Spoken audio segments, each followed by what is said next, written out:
Bom dia, gente. Para mim é sempre uma alegria ter a oportunidade, né, de compartilhar a palavra de Deus assim com os irmãos da nossa igreja. E essa semana na semana que passou, né? Hoje a gente está começando uma nova. A gente comemorou o aniversário da nossa igreja. Eu acho que esse texto e essa mensagem de hoje tem um pouco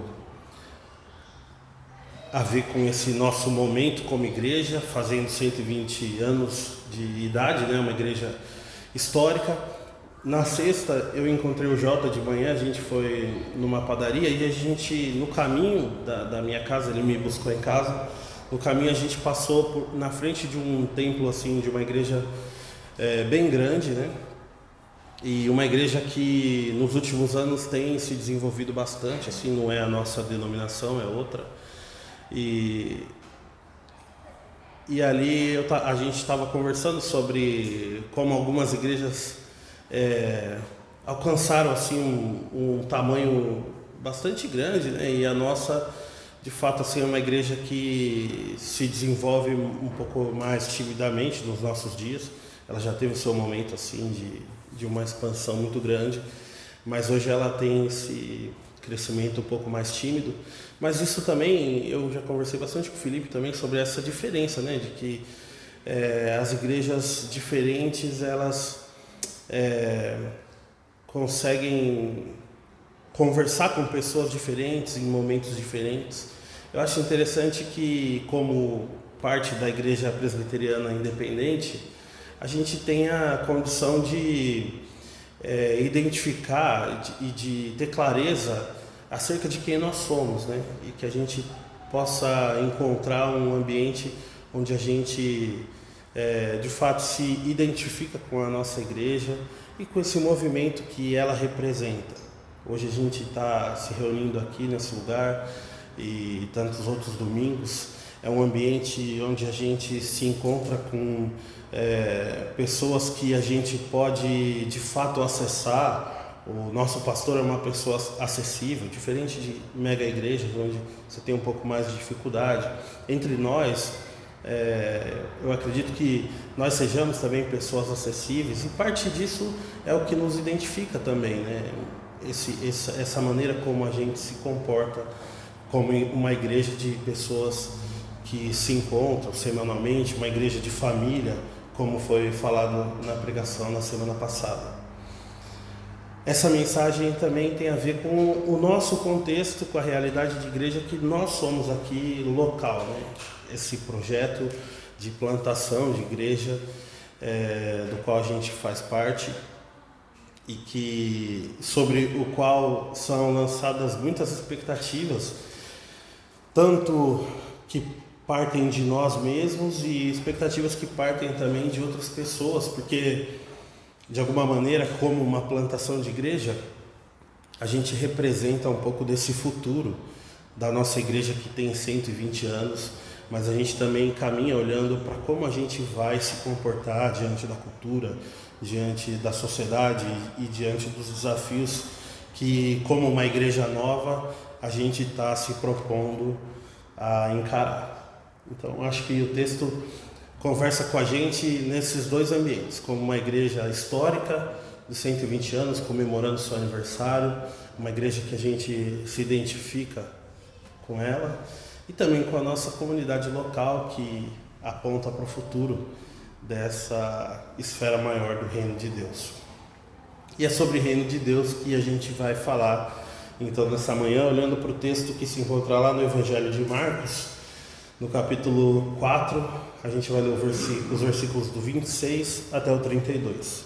Evangelho de Marcos, capítulo 4, dos versículos 26 a 32. Eu acho que está aí na liturgia, né?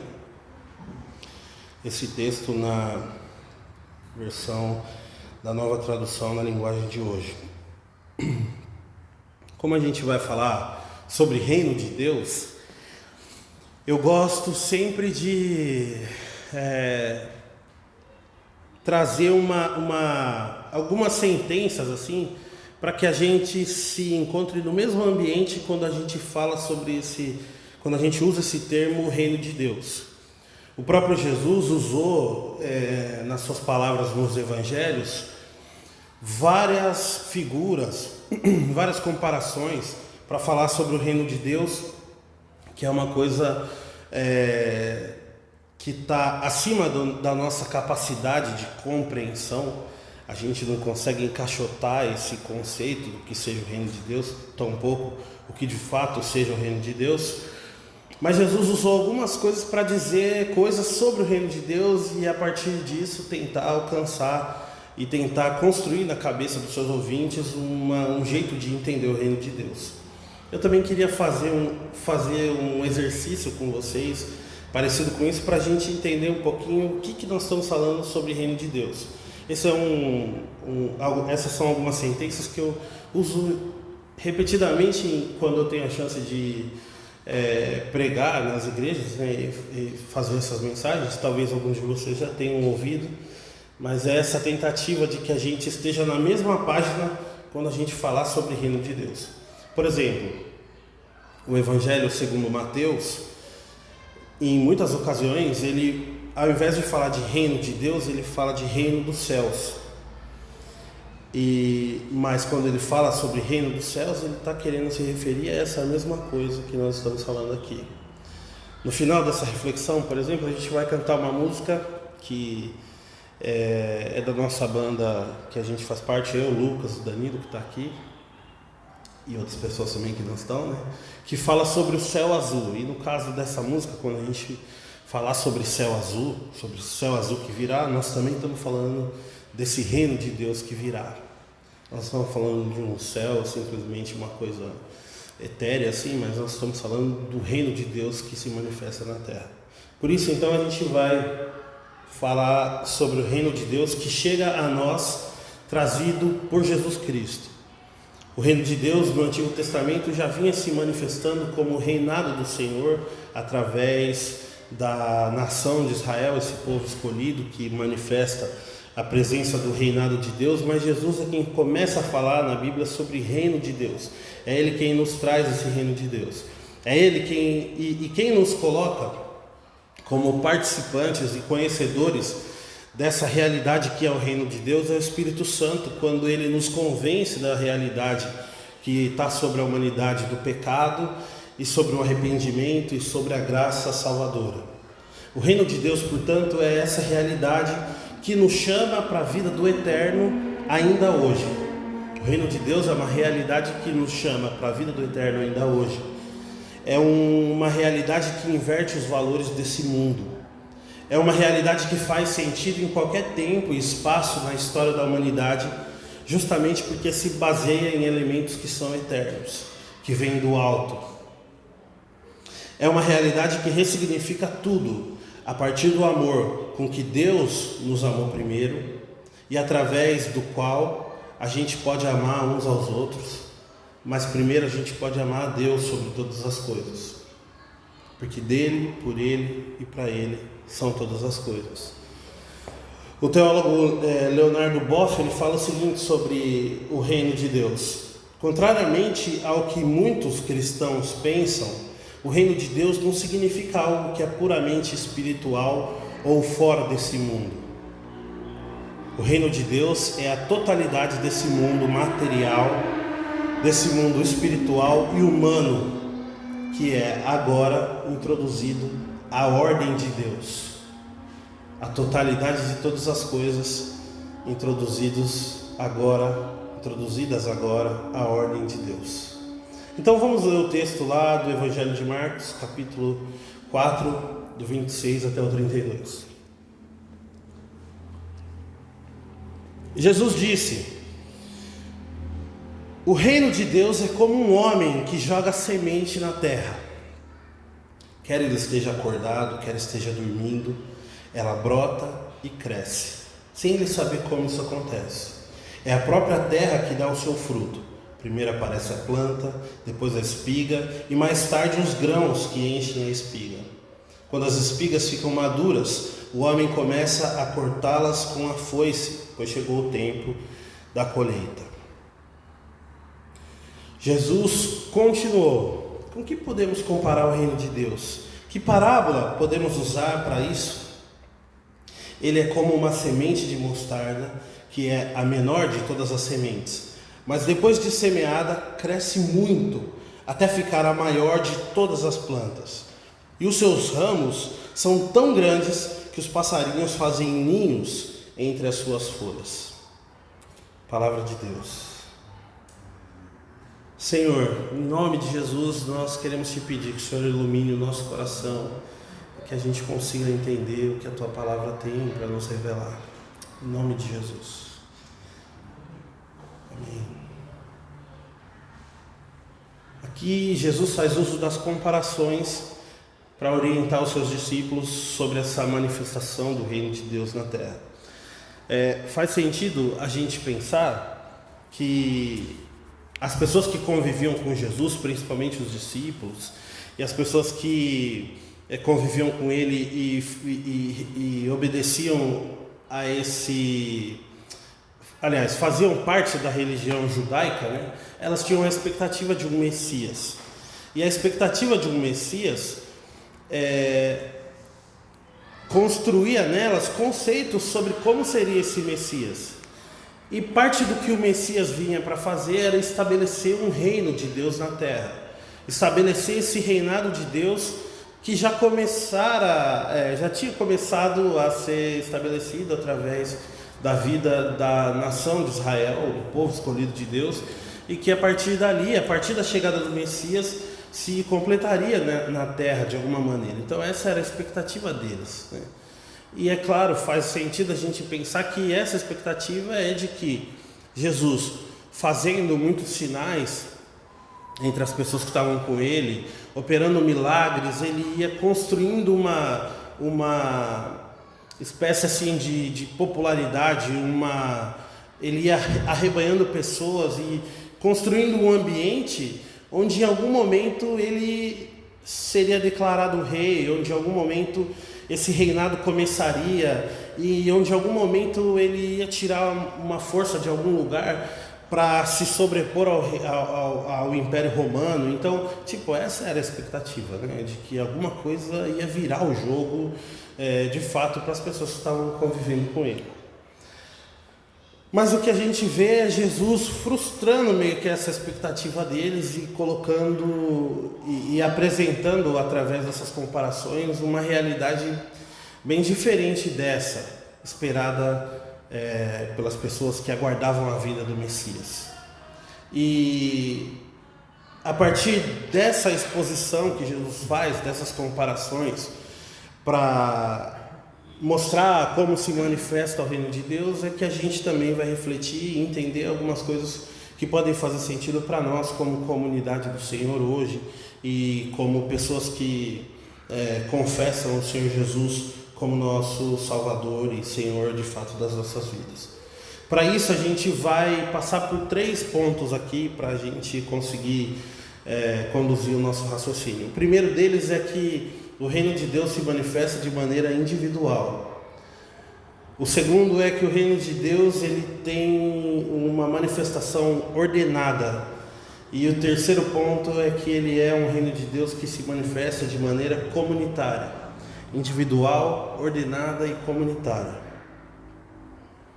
A primeira parte da nossa reflexão, que indica que o reino de Deus se manifesta de maneira individual, a gente lê lá no primeiro versículo que nós lemos, né? Que o Senhor Jesus começa a expor o reino de Deus. Ele fala: o reino de Deus se assemelha, como uma semente que é jogada na terra. É interessante que as pessoas que estavam ouvindo ali aquela mensagem, elas já estavam familiarizadas com esse ambiente muito mais que nós, né?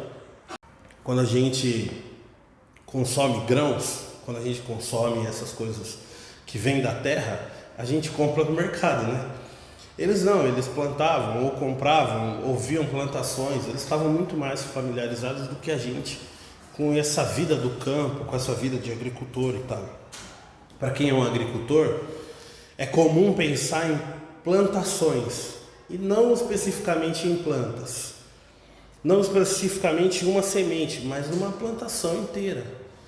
A gente hoje, eu sou um pai de plantas, eu tenho algumas plantas em casa lá, então eu tenho minhas plantas nos vasos.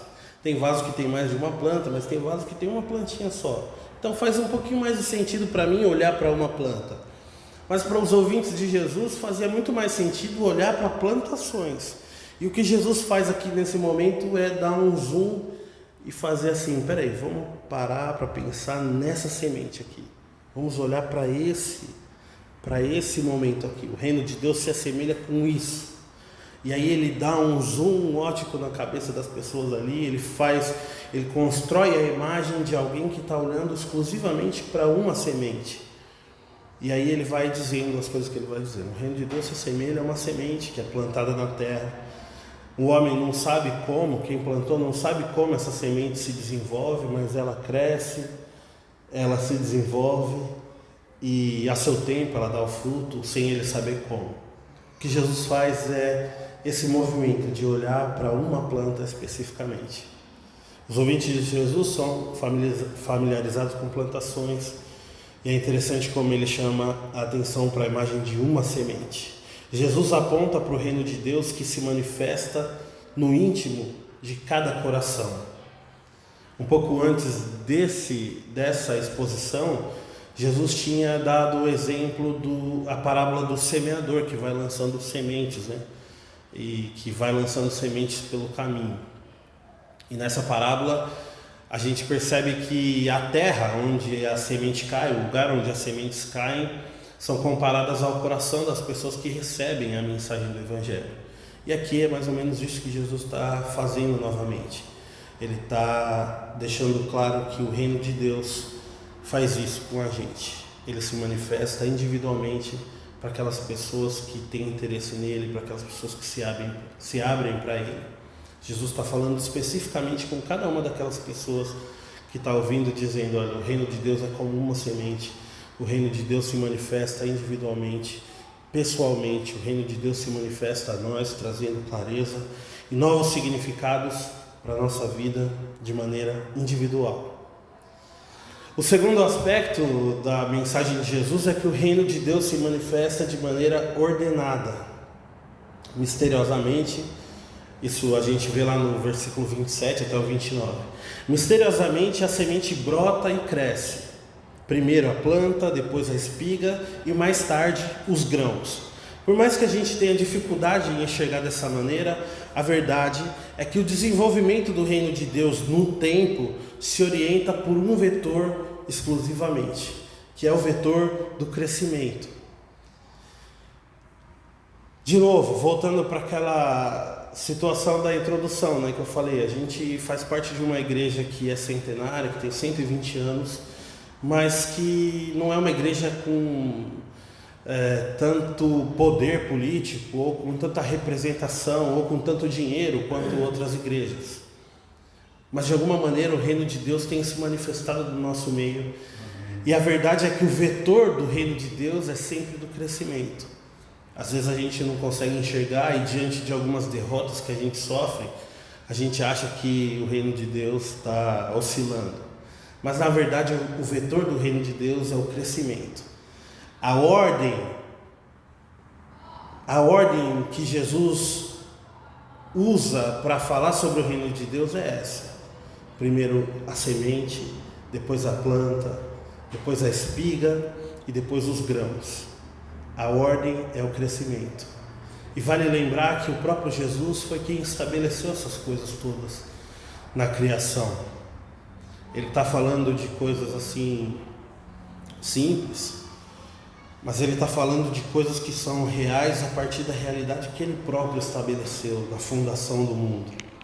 O reino de Deus caminha vitorioso.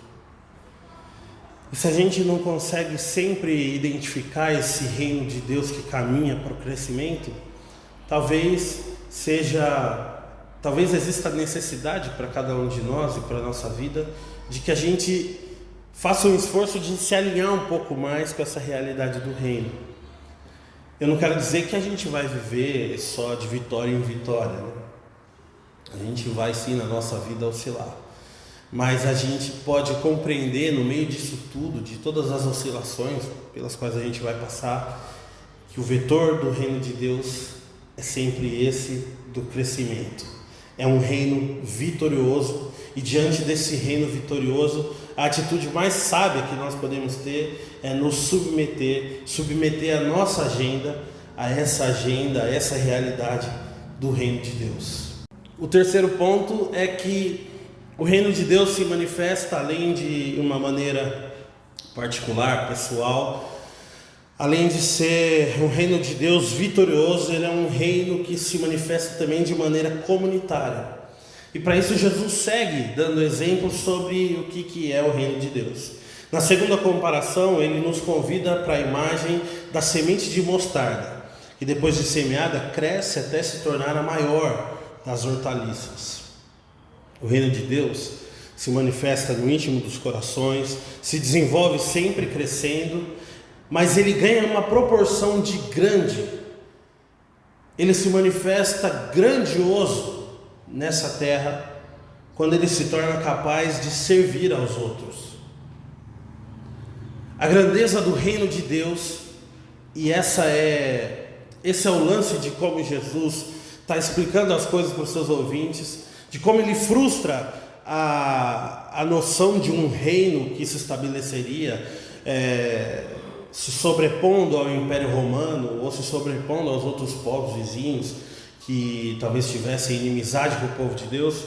O que Jesus diz é que o reino de Deus se manifesta grande quando ele é capaz de servir aos outros. O reino de Deus se manifesta grande quando ele é capaz de servir, diferente do que se podia esperar.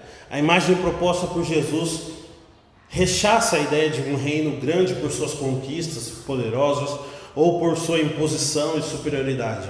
O reino de Deus é grande quando ele serve de ninho para os passarinhos, quando ele serve de abrigo seguro e fonte de vida para todas e todos. Portanto, é complicado que os cristãos que se identificam com essa mensagem do reino tenham um anseio por poder tão grande, né? É complicado que, como cristãos, a gente se identifique, por exemplo, com uma bancada evangélica, ou como eu já fiz em alguns momentos, assim, eu lembro quando eu ia para a Marcha para Jesus, e a gente cantava assim, é Jesus Cristo que comanda essa cidade. Tipo, a gente passava assim, projetando aquelas palavras de ordem, dizendo assim, ó, tudo aqui é nosso, né? Nós vamos dominar tudo. E isso é assim, claro que eu fazia isso com a melhor das intenções. Eu cantava lá, era uma festa bonita, a Marcha para Jesus, quem já foi, eu já fui em algumas. A gente tocou em algumas até, né? E a gente cantando essas palavras de ordem, a gente de fato está querendo que o Senhor Jesus encontre lar na vida de todas as pessoas que cercam a gente. Eu acho que essa é também uma face do reino de Deus. Quando a gente encontra esse reino precioso, a gente quer dividir ele com todo mundo e fazer com que todo mundo saiba da existência dele, de como ele traz vida e abrigo, e como ele serve de ninho para tantas outras pessoas, né? Mas é difícil quando a gente quer colocar isso por força na mente das pessoas, ou quando a gente assume uma face de uma igreja que quer se impor por um poder de qualquer ordem que seja, político, financeiro, sei lá, de outras influências, né? Como igreja do Senhor, a gente deve se manifestar grande no meio dessa terra, no meio das pessoas, da sociedade, a partir do momento que a gente se mostra capaz de servir e de, como o reino de Deus, criado aqui nessa imagem de Jesus, como uma árvore que fica tão grande que ela serve de ninho para as outras pessoas. Ela não fica tão grande que a madeira dela é a mais dura do Oriente. Ela não fica tão grande que as frutas dela são as mais doces. ela fica tão grande que ela serve de ninho para os passarinhos, de abrigo e de fonte de vida. Como igreja, como reino de Deus, a gente precisa se identificar com isso, como um reino que serve de vida. Para concluir,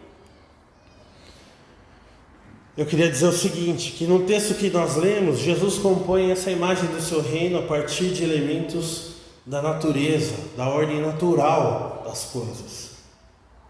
E isso parece assim muito singelo, né?